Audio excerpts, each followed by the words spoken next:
Bangladesh high court ইতিমধ্যেই সন্ন্যাসী চিন্ময় কৃষ্ণ দাসের জামিন মঞ্জুর করেছে, কিন্তু জামিন পেলেও এখনো সন্ন্যাসীকে জেলে রাখতে মরিয়া বাংলাদেশ সরকার। সন্ন্যাসীর জামিনের বিরোধিতায় আদালতে আবেদন ইউনূস সরকারের। বাংলাদেশের সংবাদপত্র প্রথম আলো সূত্রে এমনই খবর পাওয়া যাচ্ছে। চিন্ময় কৃষ্ণের জামিনের স্থগিতাদেশ চেয়ে আপিল বিভাগের চেম্বার আদালতে আবেদন। গতকাল 5 মাস জেলবন্দি থাকার পর জামিন পান সন্ন্যাসী চিন্ময় কৃষ্ণ দাস। তবে জামিন পেলেও সন্ন্যাসীর জেল মুক্তি রুখতে মরিয়া হয়ে উঠেছে ইউনূস সরকার।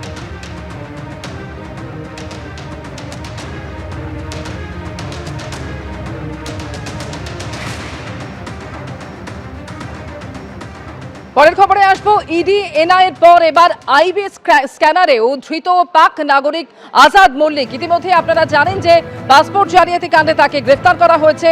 পাক নাগরিক সম্পর্কে ইতিমধ্যে বিদেশ মন্ত্রকে রিপোর্ট পাঠানো হয়েছে, এমনই খবর পাওয়া যাচ্ছে ইডি সূত্রে।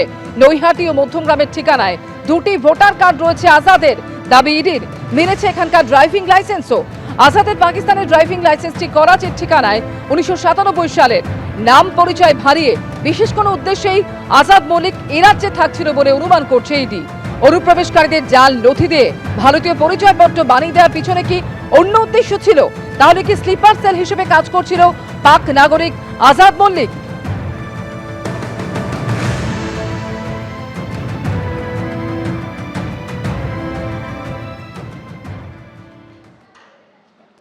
পরের খবরে চলে আসছি। হাওড়া মিউনিসিপাল কর্পোরেশনের সংশোধনী বিলে অনুমতি দিলেন রাজ্যপাল। আরো একবার আপনাদের জানিয়ে রাখবো, হাওড়া মিউনিসিপাল কর্পোরেশন সংশোধনী বিলে অনুমতি রাজ্যপালের। 2021 সালে বিধানসভায় পাশ হওয়া এই বিল আটকে ছিল রাজ্যপালের দপ্তরে।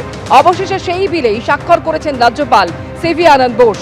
হাওড়া পুর ভোটের রাস্তায় আর নেই কোনো প্রশাসনিক জট। 2015 সালে বালি পুরসভার 16টি ওয়ার্ড যুক্ত হয় হাওড়ার সঙ্গে। ওয়ার্ড সংখ্যা বেড়ে হয় 66। 2021 সালে রাজ্য সিদ্ধান্ত নেয় বালি পুরসভাকে আলাদা করে দেওয়া হবে। এবার দিলীপ ঘোষ ঘনিষ্ঠ বিজেপি নেতাকে ঘিরে বিক্ষোভ দেখালেন দলীয় কর্মীরা। মেদিনীপুর বিজেপির জেলা সভাপতিকে ঘিরে বিক্ষোভ দেখানো হয়। বিক্ষোভের মুখে পড়লেন দিলীপ ঘোষ ঘনিষ্ঠ বিজেপি নেতা সমিত কুমার মণ্ডল।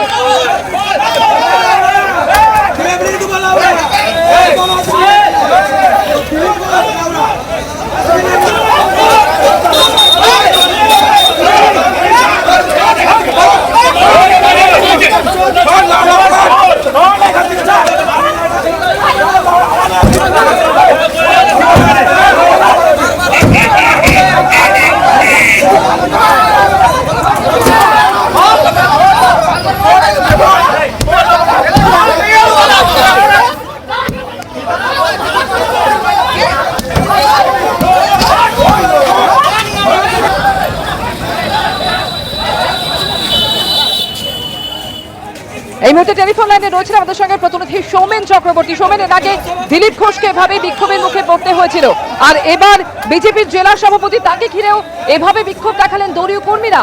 কি কারণে সৌমেন?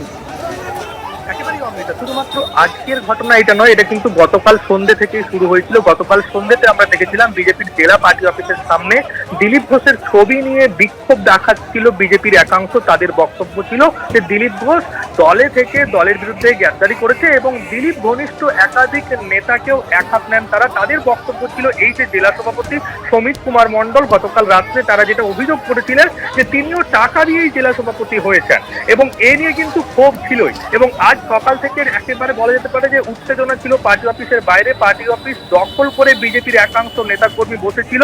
ঠিক সেই সময় আজকে 3:30টার কিছু পরে বিজেপির মেদিনীপুর সাংগঠনিক জেলা সভাপতি সমিত কুমার মণ্ডল তিনি পার্টি অফিসে আসেন তার বেশ কিছু অনুগামীকে সাথে নিয়ে, এবং তিনি যখন পার্টি অফিসের গলিতে জাস্ট ঢুকেছেন সেখানে পার্টি অফিসের সামনে অবধিও তিনি পৌঁছাতে পারেননি।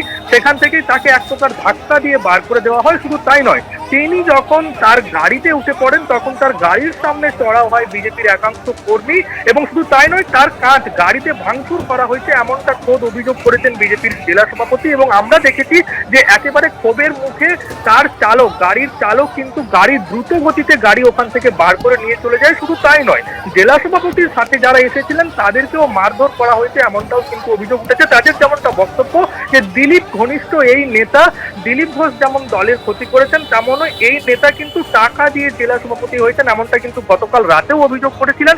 সেই একই অভিযোগ আজকেও তারা করেছেন। এবং অন্যদিকে এই জেলা সভাপতির সাথে আমরা টেলিফোনে কথা বলি, তিনি যেমনটা জানিয়েছেন, তিনি আবার অন্য অভিযোগ করেছেন যে পার্টি অফিসের মধ্যে মদ্যপ অবস্থায় কয়েকজন বসেছিল এবং যারা গাড়ি ভাঙচুর করেছে তাদেরকে চিহ্নিতকরণ করা চলছে, তারা কারা, তাদের বিরুদ্ধে ব্যবস্থা নেওয়া হবে।